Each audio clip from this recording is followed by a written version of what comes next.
تو میں اس طرح تعریف اللہ کی ثنا بیان کر کے اجازت چاہوں گا، اللہ مجھے شفاعت کا حق دیں گے۔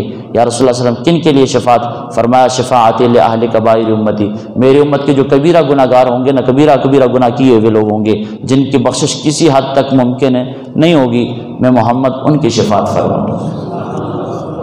اپنے اعمال سے تو ہر کوئی جائے گا نا، اپنے اعمال سے، رب کے رحمت سے، رب کے فضل سے تو ہر کوئی جائے گا، لیکن کچھ ایسے بھی ہوں گے میرے جیسے لوگ کہ جن کے دامن گناہوں کے سوا کوئی چیز وہاں موجود نہیں ہوگی، گناہوں کے سوا، نافرمانی اور بغاوت کے سوا کچھ بھی موجود نہیں ہوگا۔ سرکار فرماتے لأہل کبائر امتی، میں ڈھونڈ کر اپنے امت کے کبیرہ گناہ گاروں کو ڈھونڈوں گا اور ہر ایک کی شفاعت کروں گا۔ پھر آخر میں حکم ہوگا محبوب جاؤ نا، تین مرتبہ اللہ رب العزت ندا دے کے حکم فرمائیں گے، سر اٹھاؤ محبوب مانگو، تو کہیں گے امتی امتی، یا اللہ امت کی معافی، یہی تو سوال لے کر آیا ہوں۔ آقا علیہ السلام فرماتے اللہ پہلے حکم میں فرمائے گا جاؤ جس کے دل میں گندم کے دانے برابر ہے، جس کے دل میں جو کے دانے کے برابر ایمان ہے نا، اسے لے کر جاؤ۔ یہاں ایک بات بڑی لطیفی عرض کرنے لگا ہوں، غور سے سنیے گا، اور لطف اندوز بات ہے کہ سرکار دو عالم صلی اللہ علیہ وسلم کو اللہ نے اتنا بھی علم اور اتنی بھی پہچان عطا فرما دی ہے کہ کس مومن کے دل میں گندم کے دانے برابر ایمان ہے، کس کے دل میں رائی کے جو کے دانے کے برابر ایمان ہے۔ سرکار فرماتے میں ڈھونڈوں گا جس کے دل میں گندم کے دانے برابر، یار دلوں کے راز جان دینے نا، ایمان کتنا ہے بھی جان دینے، بے ایمانی کتنی ہے بھی جان دینے۔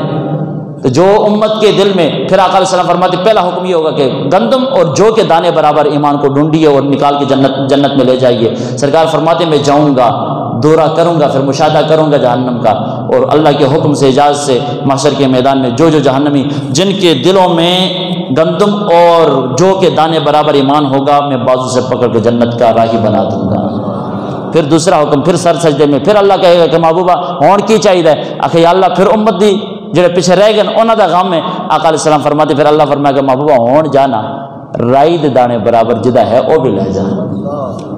دوسرا حکم ہو گیا۔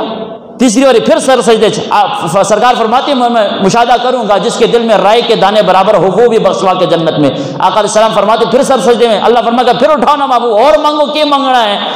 عرض کراں گا مولا امت دا غم لے کے تواڈے بارگاہ وچ حاضر ہاں، سارے نبیوں نے میرے بارگاہ وچ بھیج دیتا تو ہن تساں بخش دینا ہے، تو شفاعت میں کرنی ہے۔ آقا علیہ السلام فرماتے ہیں اللہ رب العزت تیسرے حکم میں فرمائے گا محبوبہ جاؤ نا، فرماتے ادنا من خردل، فرمایا جاؤ نا رائی دے دانے تو کٹ کم از کم جن دل میں ایمان ہے نا انہوں بھی بخشوا کے جنت میں داخل فرما دے۔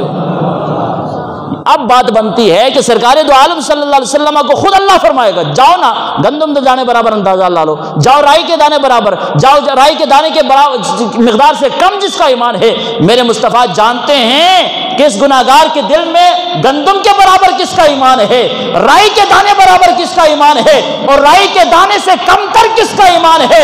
بالآخر مختصر بات یہ ہے امتیوں کہ میرے محبوب صلی اللہ علیہ وسلم ساری امت کی شفاعت فرما کے لا الہ الا اللہ کہنے والے کو جہنم سے نجات دلا کر جنت کا راہی بنا دیں گے۔